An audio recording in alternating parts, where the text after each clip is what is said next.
Good afternoon, everyone. My name is Ashley Warmington. I'm the CEO of CUNY Oasis, as well as a Medgar Evers College student. There are over 30,000 Airbnb listings in New York City. Guests arrive expecting hotel-level standards, and hosts are stressed by the amount of time and resource it takes to meet those standards. Airbnb, one of the leading research groups in the Airbnb economy, has found that guest interaction and account management determine the value of the listing.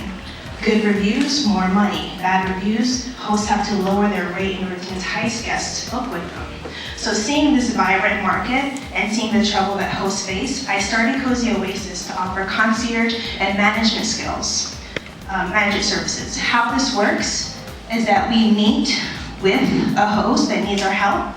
We find out preliminary data on what the host needs and the listing. We then go to the listing and provide it with inventory in terms of toiletries and cleaning supplies. And then through guest communication, a trained CUNY Oasis agent welcomes her guests with a welcome basket and the keys to the listing. Our key customers, because of the legality of Airbnb in New York City, are landlords, owners of multifamily homes. These individuals work a minimum of 40 hours a week or travel frequently, which means that they are not able to pay attention to their listing. They also make a minimum of $50K a year. This means that their listing is added income and not their livelihood. Therefore, they'll be willing to pay for our services to add value to their Airbnb. This is a map of our locations right now. We have 20 listings in contract, and the way that we make money is from one-off services for hosts who need help from time to time. And then the other end of the spectrum, for hosts who need full-time management, we charge an average of 15% commission.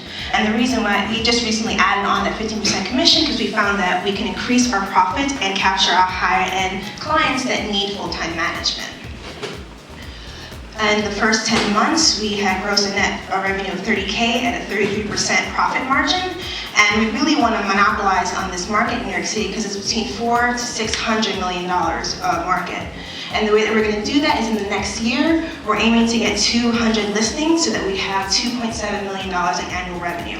Once we block down New York City, we're moving to nearby states like New Jersey and Pennsylvania, specifically the Philadelphia area, because they have less stringent housing laws. We have competitors because it is a lucrative market. And when doing a comparative analysis on price versus products and services, we are higher in price, but we offer more products and services because we're not just focusing on the host, we're also focusing on the guests because they're the ones that drive the market. Even Airbnb themselves have recognized how important it is to cater to guests, and they're changing their business model accordingly.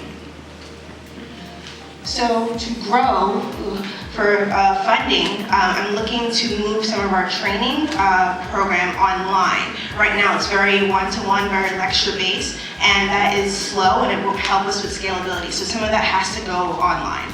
Secondly, we have salespersons who are well-versed in the real estate market that have landlords lined up to work with us. We'd want to pay them a commission fee for bringing in that property, depending on the territory where they're located.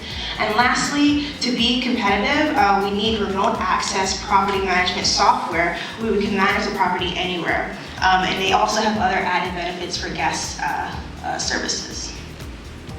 So if you want to know more about this $400 to $600 million market in New York City, please contact me after this pitch. Thank you.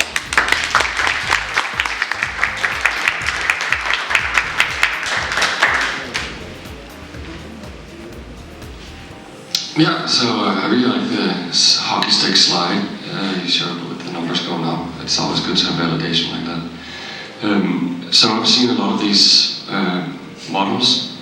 I was thinking of Guesty and Superhost, Bellhop, and they've been around for 2-3 years, and I still haven't seen them just take off. And I might believe that it's something to do with the unit economics, that there's simply not enough room to squeeze in and make money on it for the amount of visits you need to do in order to be that concierge. Have you, like your unit economics, or can you see how much you would make per client or per host? It's $800 to $1,200 per month for each client. So there's room for scalability. It comes down to operations, making sure things are seamless, and it comes down to guest communication with the check-in. And that's where the property management software is so key because it cuts down on time, which is also money. Did your profit numbers include human capital and your salary? You mean labor? Labor. Yes, it did, yeah. Because at first it was just me, and this past semester I've been starting to hire more people, which that included.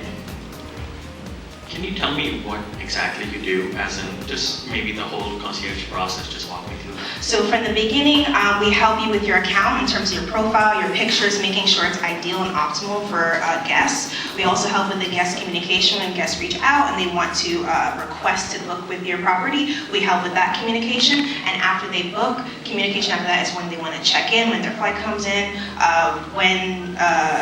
whether they need a cab or luggage storage, all the information we get, what would they like at the apartment when they arrive, like milk and juice and bread. So that's all streamlined, so when they arrive, the guest is happy, and the host doesn't have to worry about that. You can slide back to your profit slide, your cost. Okay, so on the cost structure, you said you were $80 per, is that per visit, or is that per day? That's for the client, the person who owns the home. For the host.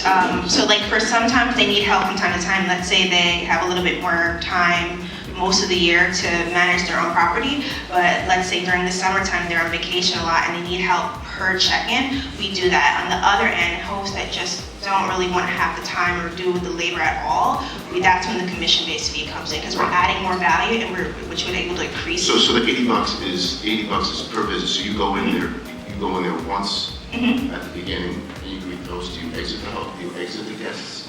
There's a checkout process where they leave the keys and they So just leave the exit on keys their and own. go pick them up. And okay. Idea, maybe pay additionally for someone to actually be that local, like take them around or give them a little bit.